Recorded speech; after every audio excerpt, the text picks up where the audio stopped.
आप देख रहे हैं न्यूज समय तक।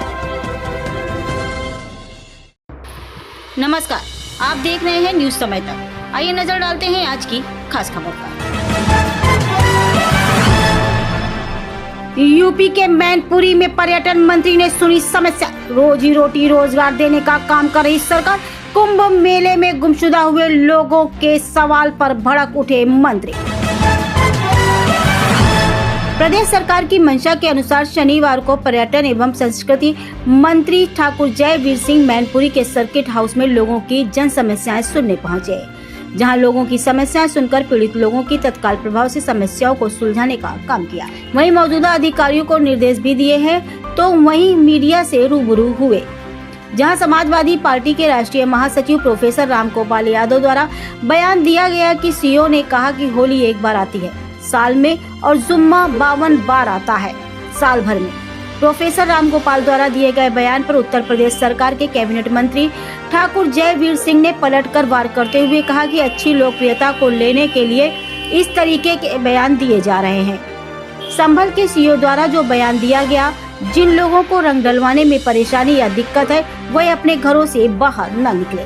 इस बयान को लोग घुमा फिरा के नए तरीके से राजनीति करने के लिए पेश कर रहे हैं।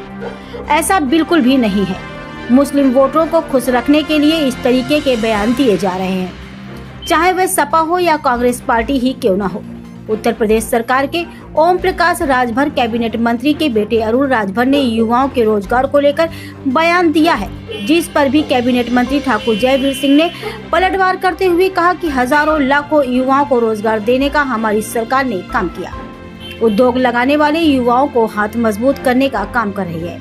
सरकार एक 4th क्लास को नौकरी देकर बंधुआ मजदूर बनाने से तो बेहतर है कि 100 लोग उसके साथ मिलकर उद्योग स्थापित करें और रोजगार चलाएं।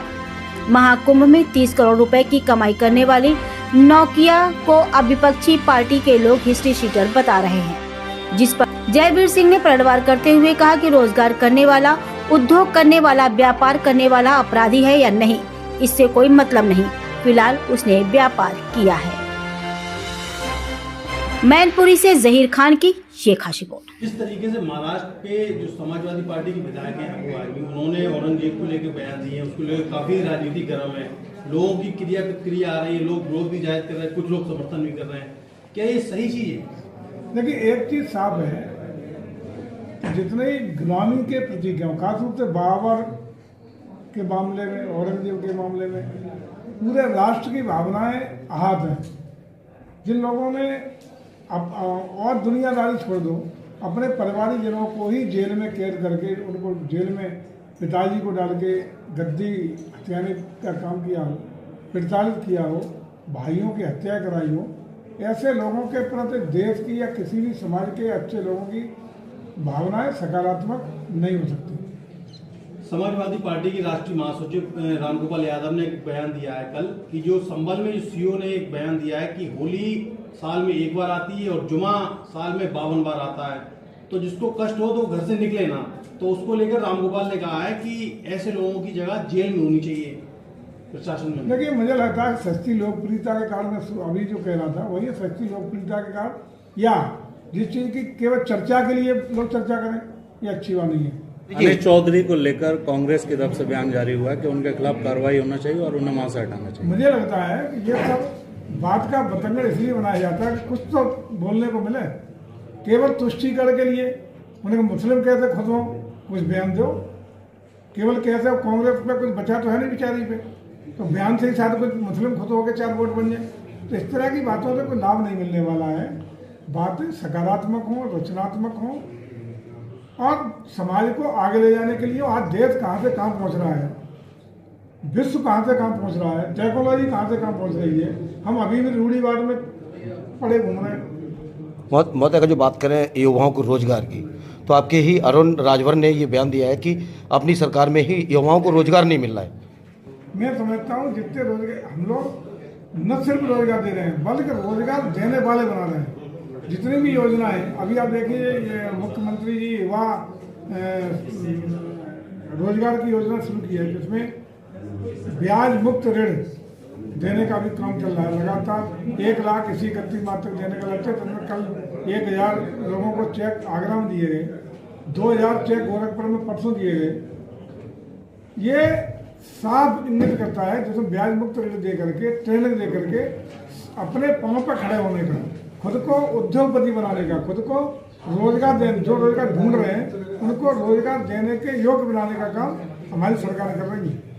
यही नहीं कर रहे हम लोग बेरोजगारों को तमाम तरह के हम अलग से अवसर दे रहे हैं। पढ़े लिखों को, हम महिलाओं को सशक्त बनाने के लिए तमाम तरीके की योजना दे करके उनको सब्सिडी भी दे रहे हैं, इंसेंटिव भी दे रहे हैं और बैंकों से ऋण दिला करके उनको स्किल डेवलपमेंट के लिए लगातार प्रोग्राम दे रहे हैं, ताकि हमारा यही नौजवान स्किल्ड बन करके अपने पैरों पर खड़ा हो, अपने उद्योग धंधे शुरू करें। हम अपने हर जिले में ODOP को बढ़ावा दें, हर जिले में उद्योग को बढ़ावा दें, रोजगार को बढ़ावा दे करके न सिर्फ हिंदुस्तान अपने पैरों पर खड़ा हो बल्कि एक्सपोर्ट की स्थिति में आने की स्थिति बने, ताकि जो सपना है कि हम भारत को स्किल्ड के आधार पर ही बहुत आगे ले जाने का जो सपना पूरा करने का लक्ष्य रखें, वो तभी पूरा होगा जब हमारे बेरोजगार जो युवा हैं, जो योग्य हैं, जो उनकी क्षमता है, उस क्षमता का दोहन करेंगे। उनको सशक्त रूप से भारत सरकार और प्रदेश सरकार उनके सशक्तिकरण के लिए एक आधार देने का काम करेगी, उनको वित्तीय प्रोत्साहन देने का काम करेगी, उनको स्किलनेस के लिए बेहतरीन ट्रेनिंग देने का काम करेगी और उनका एक अच्छा रोजगार दे करके एक उचित प्लेटफॉर्म बिक्री के लिए बड़ा बाजार देने का काम करने के लिए भारत सरकार, प्रदेश सरकार सतत रूप। महाकुंभ में 30 करोड़ रुपए की कमाई करने वाले नावकिया को विपक्षी दल बता रहे हिस्ट्री सीटर आपराधिक श्रम के व्यक्ति हैं वो। देखिए, मुझे लगता है कि ये वहाँ कोई रोजी रोजगार में ये क्लासिफिकेशन नहीं होता। आपराधिक इतिहास करके कोई मजदूरी करने जा रहा है तो उसका आपराधिक इतिहास ढूंढा जाएगा, उद्योग चलाने वाला कोई उसका आपराधिक ढूंढा जाएगा इतिहास, उसकी क्या प्रवृत्ति है वो जाने। लेकिन ये सही है कि 130 नावों के द्वारा 45 दिन में जो करोड़पति बना, एक उससे सबक लेने की बात है, सीखने की बात है और ये बताने की बात है कि आखिर जो लोग क्रिटिसाइज करते हैं कुंभ का, महाकुंभ के आयोजन, उनके लिए ये आईना दिखाने की बात है कि मंत्री जी आंकड़े निकल कर आए हैं कि कुंभ के मेले में हुई भगदड़ में 869 अभी भी लापता हैं, उनका कोई पता नहीं चल रहा एविडेंस जी। अभी अखबार में भी निकला है, अखबार नहीं, कोई एविडेंस, बॉडी पोस्टमार्टम, कोई सूचना, लापता की बात हुई है सर। कोई लापता नहीं है। जो लापता थे वही लापता, 10 मामले आए जो लापता थे अपने घर पहुंच गए। एक आदमी 13 ही हो रही थी, 13 वाले पहुंच गए। कोई जो भी मामले थे वो तथ्यात्मक है, पुलिस के आंकड़े हैं, उसकी FI दर्ज हुई है। लापता को भी कोई कोताही नहीं की गई है, FI दर्ज की गई है। उसमें तमाम लोगों को ढूंढ के पुलिस ने अपने माध्यम से खोज के उनके घर तक पहुंचाने का काम किया है। लेकिन इस जो दुर्घटना हुई, उस घटना को तथ्यात्मक रूप से पारदर्शिता के साथ, गुणवत्ता के साथ पूरी टो लेकर के उसके कार्ड क्या थे, कितना उसमें हताहत लोग हुए, उनको पुनरावृत्ति न हो, इसके लिए एक उच्च स्तरीय जांच कमेटी जिसमें माननीय हाईकोर्ट के उच्च न्यायालय के सेवानिवृत्त न्यायाधीश है, एक बहुत वरिष्ठ रिटायर्ड IPS है, एक वरिष्ठ रिटायर्ड IAS है, 3 सदस्यीय निष्पक्ष। देखते रहे न्यूज समय तक, आप खबर दें, हम आप तक खबर पहुंचाएंगे। गांव से शहर तक, शहर से देश तक, देश से विदेश तक।